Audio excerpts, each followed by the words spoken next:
Yes, good morning to all of you. देखिए, हमने pH scale के बारे में स्टडी कर लिया और पीएच इन अवर एवरीडे लाइफ की पीएच का हमारी एवरीडे लाइफ में क्या उसकी इंपॉर्टेंस है उसके बारे में भी हमने स्टडी कर लिया कि किस तरह से हम लोग ये देख सकते हैं कि कौन कौन से एनिमल्स और प्लांट्स हैं वो पीएच को मेंटेन करते हैं, और हमारे माउथ में क्या पीएच रहती है, हमारे स्टमक में पीएच चेंजेस होते हैं, सॉइल के अंदर भी पीएच चेंज हो सकते हैं। तो अगर सॉइल एसिडिक है तो उसको बेसिक किया जा सकता है, अगर बेसिक है तो उसमें मैन्योर डाल करके उसको एसिडिक मतलब कि उसको न्यूट्रल भी किया जा सकता है। तो इस तरह से ये पीएच और एसिड बेसिस को हमने स्टडी कर लिया। अभी इस चैप्टर का नेक्स्ट पार्ट है, ये चैप्टर का नेक्स्ट पार्ट है विच इज सॉल्ट, और इसके अंदर हम लोग डिफरेंट डिफरेंट टाइप के सॉल्ट्स को स्टडी करेंगे, कंपाउंड्स को स्टडी करेंगे। ओके, तो सबसे पहले आपको सॉल्ट की डेफिनेशन पता होनी चाहिए कि सॉल्ट क्या होता है। देखिए, ए सॉल्ट इज ए कंपाउंड, एक सॉल्ट एक कंपाउंड है फॉर्म्ड फ्रॉम, कैसे बनता है, फ्रॉम एन एसिड, एसिड से बनेगा, और एसिड का रिप्लेसमेंट, किसका रिप्लेसमेंट, हाइड्रोजन का। एसिड के अंदर क्या प्रेजेंट होता है, हाइड्रोजन प्रेजेंट होता है। तो सॉल्ट कैसे बनता है, which formed from an acid by the replacement of hydrogen in the acid by a metal. ये कह रहे हैं जो भी एसिड है उस एसिड के अंदर जो हाइड्रोजन है उसको रिप्लेस कर दीजिए, किसी भी एसिड में जो हाइड्रोजन है उस हाइड्रोजन को रिप्लेस कर दीजिए। किससे रिप्लेस करना है, आंसर है मेटल से। अगर हाइड्रोजन को मेटल से रिप्लेस कर दिया जाएगा तो उसके बाद जो कंपाउंड बनेगा उस कंपाउंड को बोला जाएगा सॉल्ट। उस कंपाउंड को क्या बोला जाएगा, सॉल्ट बोला जाएगा। जैसे कि एक सिंपल सा एग्जांपल मैं आपको बताता हूं। मेरे पास था HCl, अब ये है एक एसिड, इस एसिड के अंदर मेरे को किसको रिप्लेस करना है, हाइड्रोजन को रिप्लेस करना है। तो इसको रिप्लेस मैं किससे कर सकता हूं, सोडियम मेटल से कर सकता हूं। सोडियम की रिएक्टिविटी हाइड्रोजन से ज्यादा होती है, तो मैं क्या कर सकता हूं, हाइड्रोजन को सोडियम से रिप्लेस कर सकता हूं। तो जैसे ही मैं इसको रिप्लेस करूंगा क्या होगा, यहां पर एक कंपाउंड बनेगा NaCl which is called salt. देखिए, जो सॉल्ट है वो एक जनरल टर्म है, वो एक जनरल नेम है। जो सॉल्ट है वो NaCl को नहीं बताता है। NaCl को अगर आप लिखना चाहते हैं तो आपको क्या लिखना पड़ेगा, आपको कॉमन सॉल्ट लिखना पड़ेगा, ठीक है, और ये एक सॉल्ट है। अब डेफिनेशन के अकॉर्डिंग हमने क्या किया, हमने बोला कि हमारे पास HCl एसिड था, और उस HCl एसिड का जो हाइड्रोजन है, जो H है, उसको रिप्लेस किया जा रहा है किससे, सोडियम से। तो सोडियम मेटल यहां पर आ गया और क्या बन गया, NaCl। तो ये जो कंपाउंड बना, इस कंपाउंड को हम लोग क्या बोलेंगे, इसको सॉल्ट बोलेंगे। So salt is a compound which formed from an acid by the replacement of hydrogen in the acid by a metal. Okay, अब इसी तरह से देखिए हम लोग एक तरीके से इसको और भी पढ़ सकते हैं, एसिड और बेस। एसिड और बेस के कॉम्बिनेशन से, मतलब कि एसिड और बेस की रिएक्शन से भी क्या प्रोड्यूस होता है, सॉल्ट एंड वाटर प्रोड्यूस होता है। तो एक डेफिनेशन आप वहां से भी लिख सकते हैं इसकी, salt is salt is formed by the chemical reaction of an acid and base, या आप ऐसा भी बोल सकते हैं कि न्यूट्रलाइजेशन रिएक्शन के बाद जो कंपाउंड बनता है वो सॉल्ट होता है। न्यूट्रलाइजेशन रिएक्शन के बाद जो कंपाउंड बनता है उसको भी सॉल्ट बोलते हैं, या आप ऐसा बोल सकते हैं एसिड और बेस की रिएक्शन के बाद जो प्रोडक्ट मिलेगा वो भी सॉल्ट होगा, जो कंपाउंड बनेगा। या आप ये डेफिनेशन भी बोल सकते हैं कि किसी भी एसिड के अंदर से हाइड्रोजन को रिप्लेस करना है बाय ए मेटल, या इसकी बजाय हम सेकंड डेफिनेशन ये बोल सकते हैं, एसिड प्लस बेस। इसको मैं ऐसा नहीं लिखता क्योंकि मेरे को आपको नेमिंग भी बतानी है कि इसकी नेमिंग कैसे की जाती है सॉल्ट की। तो सबसे पहले मैं लिखूंगा बेस, देन एसिड, और रिएक्शन हमें पता है क्या होती है, salt plus water. This is the neutralisation reaction, और you can say that the reaction between the acid and base. अब फॉर एग्जांपल जो बेस है वो मैंने कौन सा लिया, NaOH। NaOH is the base, sodium hydroxide, plus acid HCl acid, hydrochloric acid. और ये कौन सी फॉर्म में होंगे, ये एक्सप्रेस फॉर्म में होंगे, दोनों दोनों वाटर सॉल्यूशन है। जैसे ही दोनों सॉल्यूशन को मिक्सअप करूंगा यहाँ पर एक कंपाउंड बनेगा which is NaCl, sodium chloride and water H2O।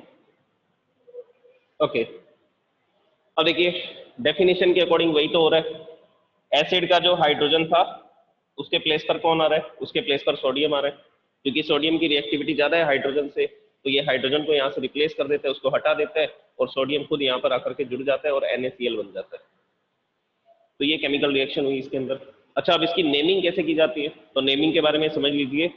जो बेस है उससे तो हमें प्रीफिक्स मिलेगा, जो बेस है उससे हमें प्रीफिक्स मिलेगा, मतलब कि उसका फर्स्ट वर्ड यूज करना है, और जो एसिड है उसका सफिक्स यूज करना है। मैं दो बातें बोल रहा हूँ, एक बोल रहा हूँ प्रीफिक्स और दूसरा बोल रहा हूँ सफिक्स।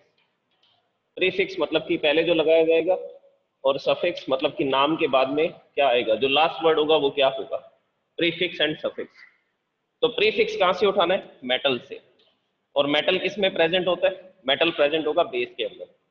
तो यहां से मेटल का नेम उठाना है, ये तो हो जाएगा प्रीफिक्स, और एसिड से उठाना है सफिक्स, इसको हाइड्रोजन क्लोराइड बोलते हैं, तो ये है हमारा सफिक्स। अब नेमिंग क्या होगी, प्रीफिक्स है ये मेटल, तो बोला जाएगा सोडियम, और प्रीफिक्स कहां से लेना है, बेस से लेना है, और सफिक्स इसका लास्ट लेटर लेना है एसिड का, क्या होगा, क्लोराइड। तो ये सॉल्ट की नेमिंग हो जाएगी, सोडियम क्लोराइड। तो सोडियम वर्ड कहां से उठाया जाएगा, एक बेस से उठाया जाएगा, ठीक है।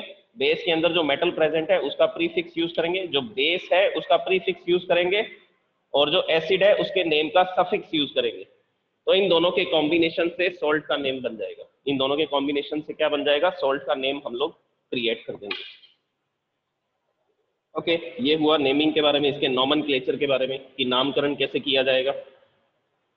अब आगे बहुत सारे सॉल्ट्स हैं हमारे पास, उनको हम लोग डिस्कस करते हैं और उसकी नेमिंग भी देखेंगे कि डिफरेंट डिफरेंट टाइप के जो सॉल्ट्स हैं उनकी नेमिंग फिर कैसे की जाएगी।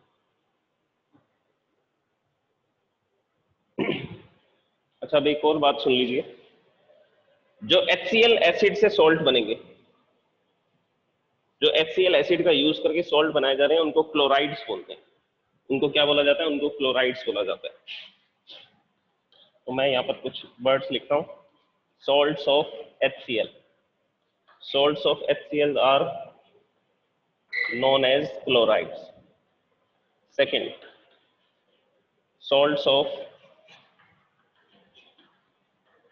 H2SO4, सल्फेट्स, इनको बोला जाएगा सल्फेट, H2SO4 के जो सोल्ट होंगे।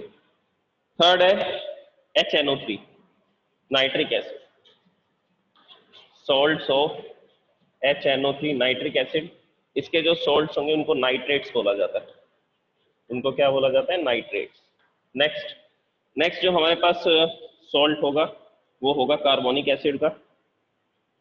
Fourth one is salts of H2CO3, carbonic acid के जो सॉल्ट होंगे उनको कार्बोनेट्स बोला जाएगा, इनको क्या बोला जाएगा, carbonates. And last one, I think acetic acid is given, yes acetic acid, salts of acetic acid CH3COOH, इसके जो सॉल्ट होंगे उनको एसीटेट बोला जाएगा, उनको बोला जाएगा एसीटेट्स। तो ये डिफरेंट डिफरेंट टाइप के सॉल्ट्स हैं, और ये किस पे डिपेंड करेंगे, ये एसिड पे डिपेंड करेंगे कि किस टाइप का एसिड यूज किया गया है सॉल्ट को बनाने के लिए। अब देखिए, ये जो सारे के सारे सॉल्ट आपको दिखाई दे रहे हैं, इसमें क्या रिप्लेस करना है, इन सब में हाइड्रोजन को रिप्लेस करना है, मेटल के साथ रिप्लेस करेंगे। जो भी मेटल यहाँ पर आकर के जुड़ जाएगा, जैसे कि सोडियम यहाँ आकर के जुड़ गया तो सोडियम कार्बोनेट बन जाएगा। ये जो हाइड्रोजन है इसको रिप्लेस किया, इसके साथ कोई मेटल आकर के जुड़ गया तो मेटल का नेम लिखा जाएगा। ओके, तो इस तरह से ये जो भी आपको एसिड्स दिखाई दे रहे हैं, इन सब एसिड्स के अंदर H+ आयन है, और वो H+ आयन को कोई ना कोई मेटल रिप्लेस करेगा। और मेटल कहाँ से मिलेगा, तो आंसर है बेस से। मेटल कहाँ से मिलेगा, बेस से मिलेगा। अब मैं यहाँ पर कुछ सॉल्ट लिखता हूँ और उनके फॉर्मूलाज लिखता हूँ, आप मुझे बताएंगे कि वो सॉल्ट कौन से एसिड से बने और कौन से बेस से बने। तो स्टार्ट करते हैं।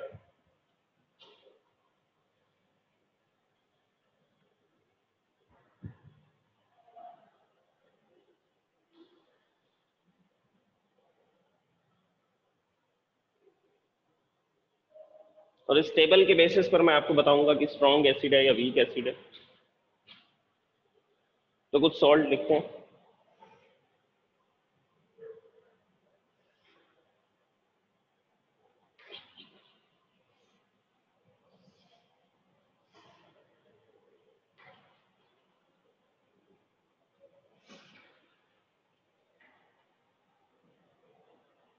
इसका नेम आएगा। नेम लिखने के बाद हम इसमें लिखेंगे, यहाँ पर मैं फॉर्मूला लिखूंगा, सॉल्ट का formula, name, name of salt. यहाँ पर आप मुझे बताएंगे कि कौन सा बेस और कौन सा एसिड यूज किया जाएगा इसको बनाने के लिए। Okay, so first one is potassium sulphate. मैंने नेम बोल दिया, फॉर्मूला लिखना चाहिए था मेरे को, K2SO4। देखिए K2SO4, K2SO4 में पोटेशियम है सबसे पहले, तो इसको पोटेशियम लिखा जाएगा। और अभी मैंने आपको बताया था कि जिसमें SO4 होगा उसके लिए क्या वर्ड यूज करना है, उसके लिए वर्ड यूज करना है सल्फेट, पोटेशियम सल्फेट। अब ये कौन से बेस से बना है और कौन से एसिड से बना है?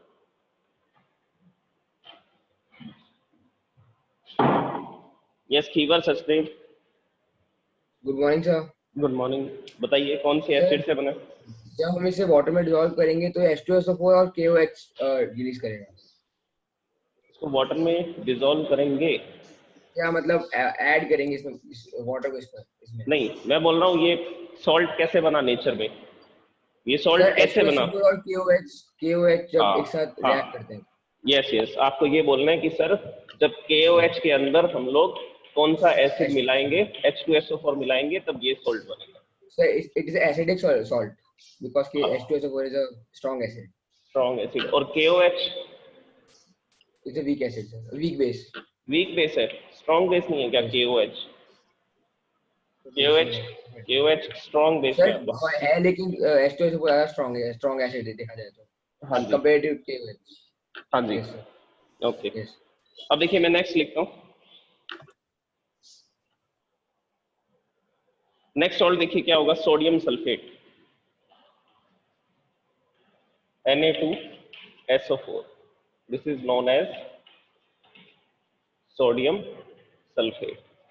देखिए सोडियम सल्फेट किससे बना होगा? सोडियम, सोडियम कौन से बेस के अंदर प्रेजेंट होता है? तो आंसर है NaOH में। और सल्फेट, सल्फेट कौन से एसिड में होता है? तो आंसर है H2SO4। तो NaOH और H2SO4 की रिएक्शन के बाद में जो सॉल्ट बनेगा वो होगा सोडियम सल्फेट, वो होगा सोडियम सल्फेट। अब इसके बाद हम लोग बात करते हैं कैल्शियम सल्फेट की। Third one is calcium sulphate.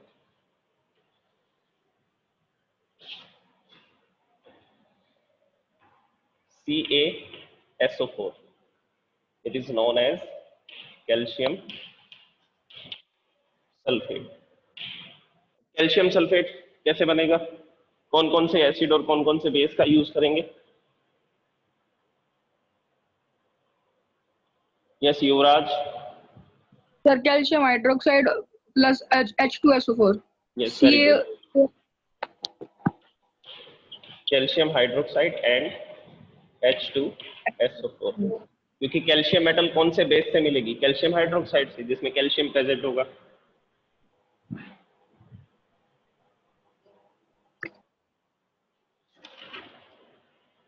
Okay, next salt देखते हैं, magnesium sulphate.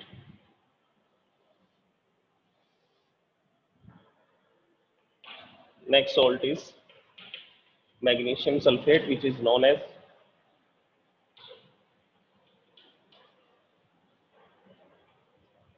this is the name of the salt।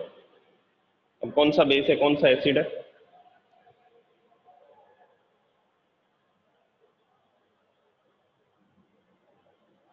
Yes Bhupendra, mister Bhupendra.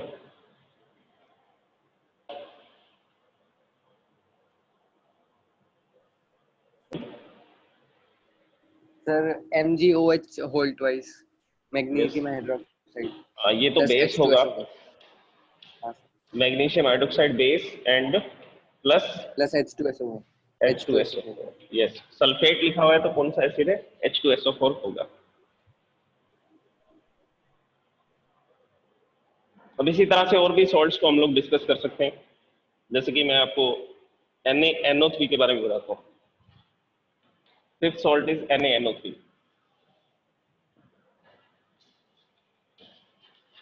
NaNO3 is sodium nitrate. सबसे पहले मेटल का नेम लिखा जाता है सोडियम, फिर आएगा नाइट्रेट। अब इसमें कौन सा एसिड है और कौन सा बेस है? यश? सर सोडियम हाइड्रोक्साइड बेस है और नाइट्रिक एसिड हाँ जी, एसिड है ठीक है। HNO3 plus NaOH। Yes, very good. तो इस तरह से क्या कर सकते हैं हम, डिफरेंट डिफरेंट सॉल्ट्स को प्रोड्यूस कर सकते हैं बाय नोइंग देयर फॉर्मूला। हमें ये पता लग सकता है फॉर्मूला को देख करके कि इसमें कौन सा बेस और कौन से एसिड को मिला करके ये सॉल्ट बनाया गया होगा, और इसकी फिर हम लोग क्या कर सकते हैं, नेमिंग कर सकते हैं। Next is sodium acetate.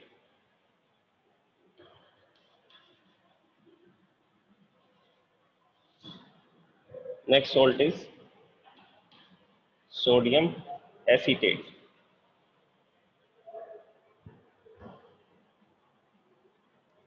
Yes Yashika?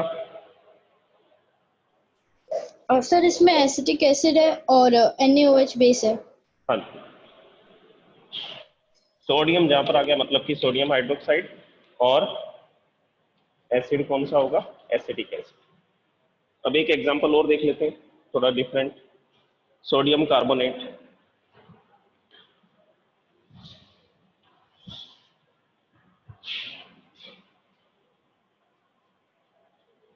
Na2CO3, और इसका जो नेम होगा वो लिखा जाएगा सोडियम, और CO3 के लिए लिखा जाता है कार्बोनेट।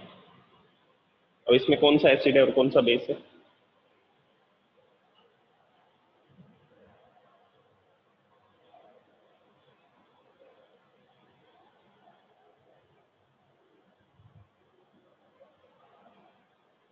यस करण गुप्ता? तो देखिए ये कौन से बेस से बने, सोडियम प्रेजेंट है तो मतलब कि सोडियम हाइड्रोक्साइड तो होगा, और बेस कौन सा है, कार्बोनेट। बेस तो है सोडियम हाइड्रोक्साइड, और एसिड कौन सा होगा वो डिपेंड करेगा इस पे, CO3 कार्बोनेट। अब CO3 कौन से एसिड में प्रेजेंट होता है, H2CO3 लिखते हैं ना, कार्बोनिक एसिड।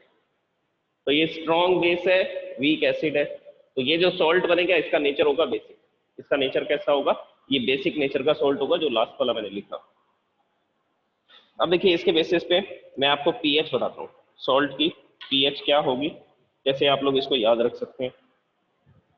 सबसे पहला, अच्छा इसको इरेज करता हूँ। तो इस तरह से आप लोग टेबल बना करके प्रैक्टिस कर सकते हैं कि जो सॉल्ट है वो कौन से एसिड और कौन से बेस की रिएक्शन के बाद में क्रिएट हुआ होगा इस नेचर के अंदर।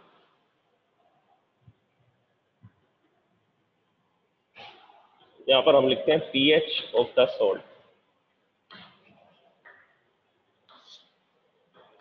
पीएच कैसे पता लगाई जाएगी, if strong acid and strong base are reacting with each other, then जो सॉल्ट बनेगा वो क्या होगा, सॉल्ट ऑफ पीएच वैल्यू 7। ऐसा सॉल्ट बनेगा जिसकी पीएच वैल्यू 7 होगी, मतलब कि न्यूट्रल सॉल्ट होगा वो, मतलब कि न्यूट्रल सॉल्ट होगा। सेकंड स्टेटमेंट आप ये याद रख सकते हैं कि स्ट्रॉन्ग एसिड है और वीक बेस है, strong acid and weak base, और इसके अंदर देखिए जैसा कि इसके अंदर हो रहा है, जैसा कि इसमें हो रहा है स्ट्रॉन्ग, सॉरी ये अलग एग्जांपल है, इसके अंदर हम लोग क्या कर रहे हैं, इसके अंदर हम लोग स्ट्रॉन्ग बेस को यूज कर रहे हैं। इसके एग्जांपल मैंने यहाँ ऊपर लिखे थे। एनीवेज स्ट्रॉन्ग एसिड और वीक बेस, इससे जो सॉल्ट बनेगा उसकी पीएच वैल्यू क्या होगी, pH value less than 7। PH value less than 7, अगर लेस देन 7 होगी तो वो सॉल्ट कैसा होगा, वो सॉल्ट होगा एसिडिक। तो ये कुछ सिंपल बातें आप लोग याद रख सकते हैं। इसके बाद में last one is weak acid plus strong base, weak acid and strong base.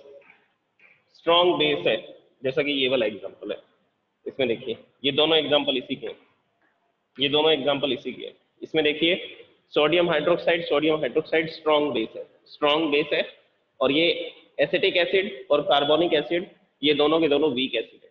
तो ये जो सॉल्ट बने हैं sodium acetate and sodium carbonate, इनकी पीएच वैल्यू क्या होगी? PH value more than 7। ये जो सॉल्ट बनेंगे इनकी पीएच वैल्यू 7 से ज्यादा होगी, और ये जो सॉल्ट होगा इस सॉल्ट को क्या बोला जाएगा? Basic salt. इस सॉल्ट को क्या बोला जाएगा? बेसिक सॉल्ट बोला जाएगा।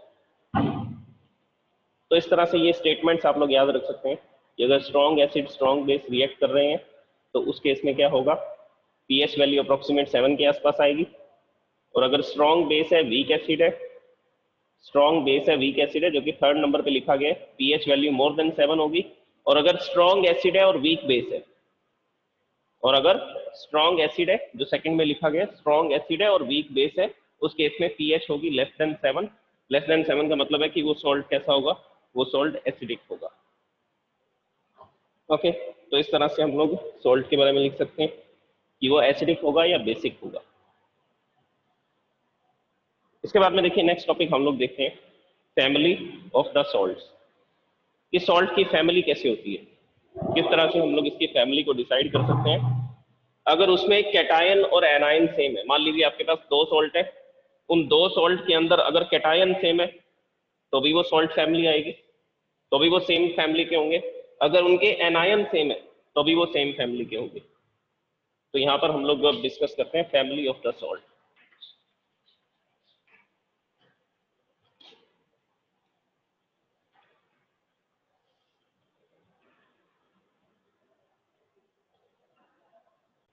Okay, now see family of the salts. देखिए फैमिली कैसे डिसाइड की जाएगी?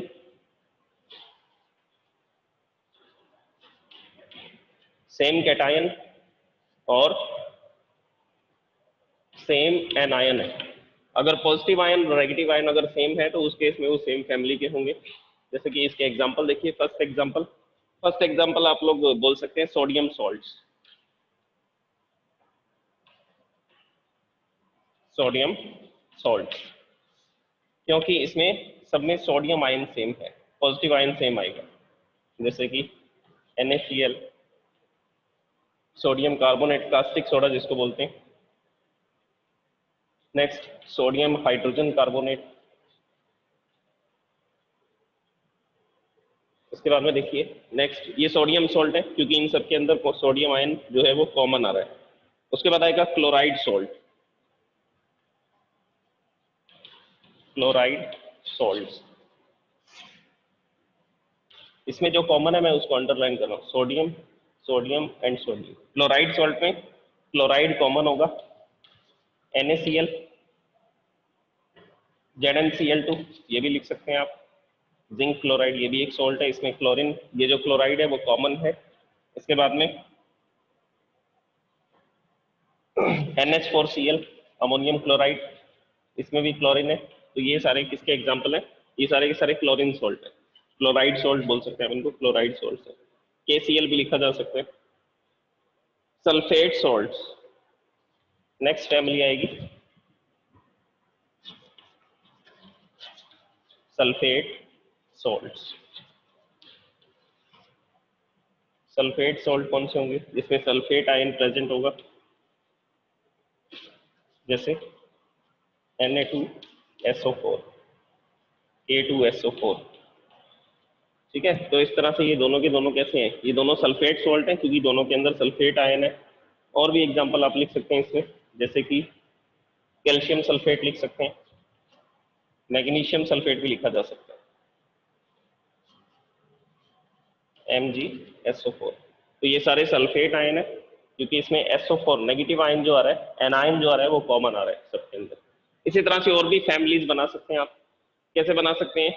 हम लोग पोटेशियम सॉल्ट लिख सकते हैं। जिन जिन सॉल्ट के अंदर, जो सॉल्ट के अंदर पोटेशियम कॉमन आएगा सब में, तो उनको कौन सा सॉल्ट बोल दिया जाएगा? Potassium salt. तो इस तरह से डिफरेंट डिफरेंट फैमिलीज को हम लोग यहाँ पर लिख सकते हैं। ओके, अब हम लोग बात करते हैं कि कॉमन सॉल्ट कैसे ऑब्टेन किया जाता है।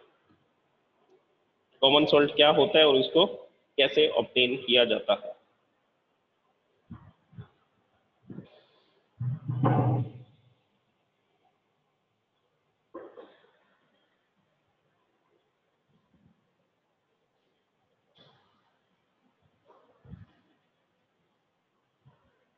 सबसे पहला जो सॉल्ट है जो हम स्टडी करने वाले हैं that is common salt.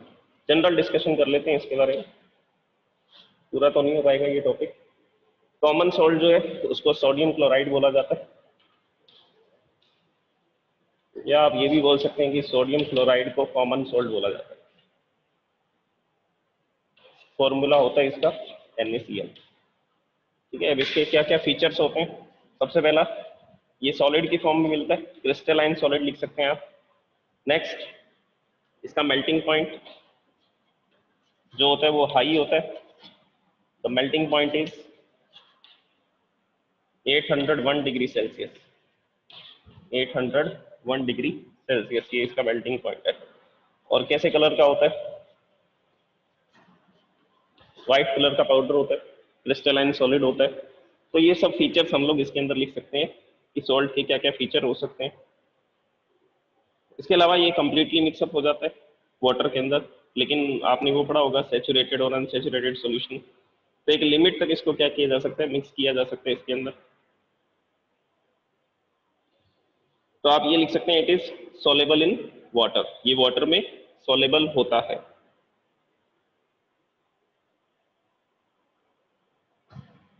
Fourth characteristic इसको लिख सकते हैं हम सॉलेबल इन वाटर। तो ये 3-4 कैरेक्टरिस्टिक आप लिख सकते हैं। कॉमन सॉल्ट अब ऑब्टेन कैसे किया जाता है, इसको नेचर से कैसे एक्सट्रैक्ट किया जाता है? तो 2-3 मेथड है इसको एक्सट्रैक्ट करने के। सबसे पहला मेथड तो ये है कि ओशियन से सी वाटर जो होता है उसमें सॉल्ट होता है, और उसको हम लोग सी वाटर को क्या करते हैं, इवापोरेशन प्रोसेस करते हैं। और इवापोरेशन प्रोसेस से वाटर तो वेपर में कन्वर्ट हो जाता है, लेकिन जो बाद में क्या है सॉल्ट बच जाता है। तो सॉल्ट को इस तरह से ऑब्टेन किया जा सकता है, सोडियम क्लोराइड को सी वाटर से ऑब्टेन किया जाता है। सबसे बड़ा सोर्स तो यही है।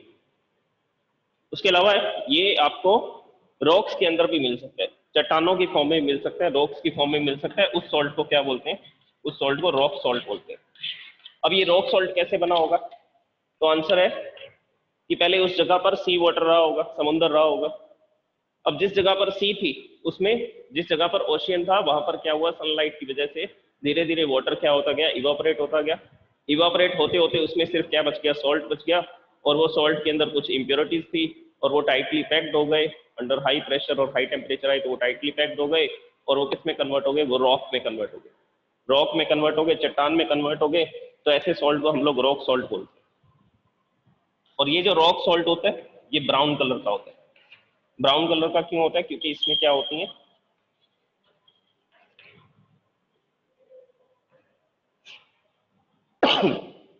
सॉरी, क्योंकि इसमें इम्प्योरिटीज होती है।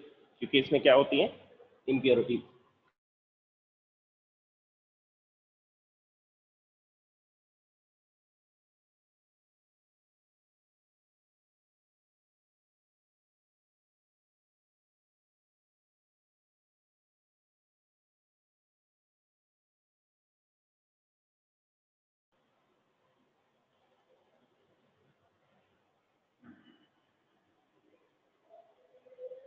अच्छा, मैंने आपको ये सब बता दिया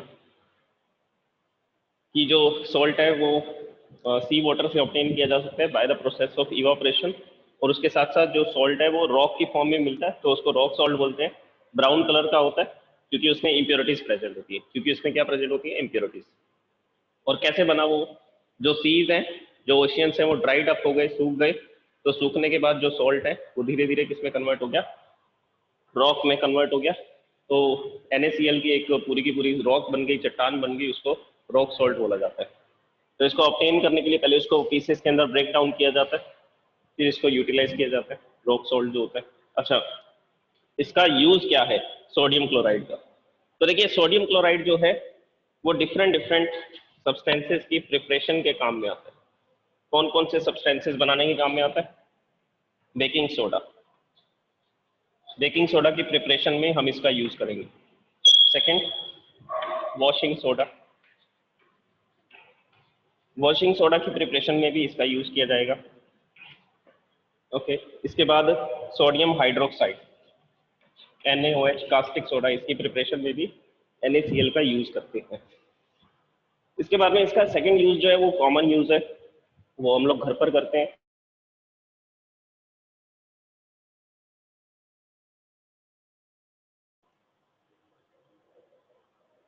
देखिए सेकंड जो यूज है वो कॉमन यूज है इसका, प्रिपरेशन ऑफ फूड।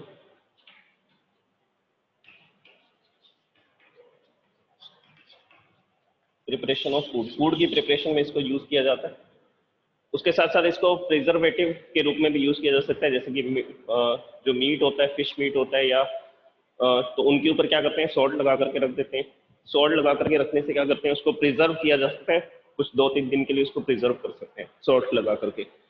और फूड की प्रिपरेशन में क्यों यूज करते हैं, एक तो इससे टेस्ट अच्छा हो जाता है, और दूसरा जो सोडियम है वो हमारे नर्वस सिस्टम को यूज करना होता है कुछ प्रोसेसेस के लिए। हमारी जो मसल्स हैं या जो हमारा ब्रेन है, वो नर्वस सिस्टम जो है वो मैसेजेस, सिग्नल्स को सेंड करता है या इम्पल्सेस को सेंड करता है with the help of the sodium. तो सोडियम की रिक्वायरमेंट हमारी बॉडी के अंदर है मसल्स के वर्क करने के लिए, और ब्रेन सेल्स जो नर्व सेल्स होती हैं उनके वर्क करने के लिए हमें सोडियम की रिक्वायरमेंट रहती है। तो ये सोडियम के यूजेस हैं, कुछ मटेरियल्स को बनाने के काम में आता है, फूड की प्रिपरेशन में काम आता है, और हमारे स्टमक के अंदर जो एसिड प्रोड्यूस होता है HCl एसिड, वो भी इस NaCl की हेल्प से प्रोड्यूस होता है। इसके अलावा नर्वस सिस्टम, हमारे मसल जो है मूवमेंट करते हैं, वो भी सोडियम की हेल्प से ही मूवमेंट करते हैं। और इसका एक यूज हो रहा है in the manufacturing of soaps, in the manufacturing of soaps. तो सोप की मैन्युफैक्चरिंग में भी इसका यूज किया जाता है। ओके, इसको हम लोग कल या परसों जब भी क्लास होगी तब दोबारा से डिस्कस करेंगे, क्योंकि मैंने अभी आपको इसकी केमिकल रिएक्शन नहीं बताई है कि ये किस तरह से होता है। या तो आप देख लीजिए केमिकल रिएक्शन कैसे होती है, अभी बताई थी मैंने केमिकल रिएक्शन इसकी। इसका मेल्टिंग पॉइंट 801 डिग्री सेल्सियस है। केमिकल रिएक्शन सिंपल है, अभी हमने पढ़ी थी NaOH प्लस HCl, इन दोनों की केमिकल रिएक्शन से सॉल्ट को सिंथेटिकली प्रोड्यूस किया जा सकता है, आर्टिफिशियली प्रोड्यूस किया जा सकता है लेबोरेटरी के अंदर। तो इन दोनों एसिड्स को जब रिएक्ट कराएंगे तो सोडियम क्लोराइड बन जाएगा। तो इस केमिकल रिएक्शन से भी सोडियम क्लोराइड को प्रिपेयर किया जा सकता है, बनाया जा सकता है। Okay, thank you so much.